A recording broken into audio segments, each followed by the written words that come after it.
Ny mety tetry ny andro any an-dranomasina ny alarobia 9 aogositra 2024 amin'ny 9 maraina hatramin'ny alakamisy 10 aogositra 2024 amin'ny 9 maraina. Foana avokoa ny filazana fampitandremana mahakasika ny alin-drano anefa mila mitandrina hatrany ny mpampiasa ranomasina fa ny loza tsy mampilaza.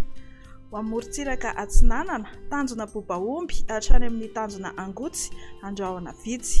Ho avy atsimo Atsinanana na atsimon'ny-drivotra ka ho 7,7 km isan'ora, hatratra 5,70 km isan'ora any avaratry Vohimara.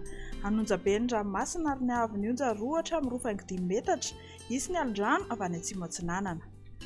Tanjona Angotsy hatrany Mahanoro dia anorana malefaka. Ho avy atsimo na atsimo Atsinanana ny rivotra ka ho 7 hatramin'ny 7,70 km isan'ora, hatratra 20 km isan'ora indraindray.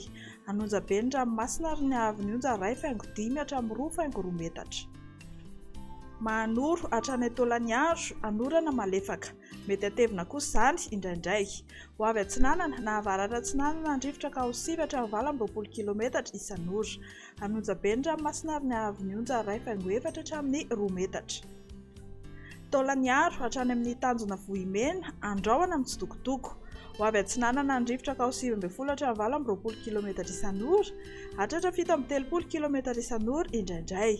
Anonjabe ny ranomasina ary ny haavon'ny onja 2 hatramin'ny 2,5 metatra. Morontsiraka Andrefana, tanjona Vohimena hatrany amin'ny tanjona Akabo, Andrahoana mitsitokotoko na ibalika ny masoandro. Ho avy atsimo na atsimo Atsinanana ny rivotra ka ho 20 hatramin'ny 7,30 km isan'ora, hatratra 5,70 km isan'ora indraindray. Adimy mpanonjana anonjabe ny ranomasina ary ny haavon'ny onja 1 hatramin'ny 2,4 metatra.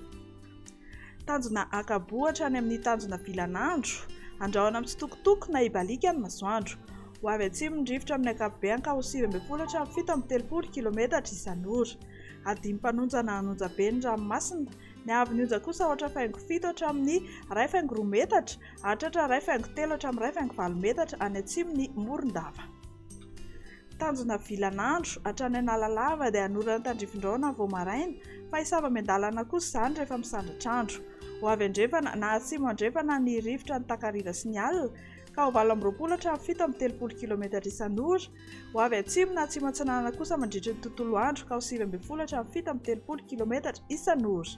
Ho tonina adimy mpanonjana ny ranomasina ary ny haavon'ny onja 8,3 hatramin'ny 2 metatra. Amaranantsika azy ary Analalava hatrany amin'ny tanjona Bobaomby, Andrahoana Vitsy amin'ny ankapobeny, mety ho lalovana orana tandrifin-drahona kosa ny Voamaraina any atsimon'ny Nosbe. Iovaova fitsokan'ny rivotra amin'ny faritra Avoana ka ho 7 hatramin'ny 7,70 km isan'ora. Ho avy atsimo Atsinanana ny kafa ka ho 20 hatramin'ny 5,70 km isan'ora. Ho tonina adimy mpanonjana ny ranomasina ary ny haavon'ny onja 8,3 hatramin'ny 2 metatra.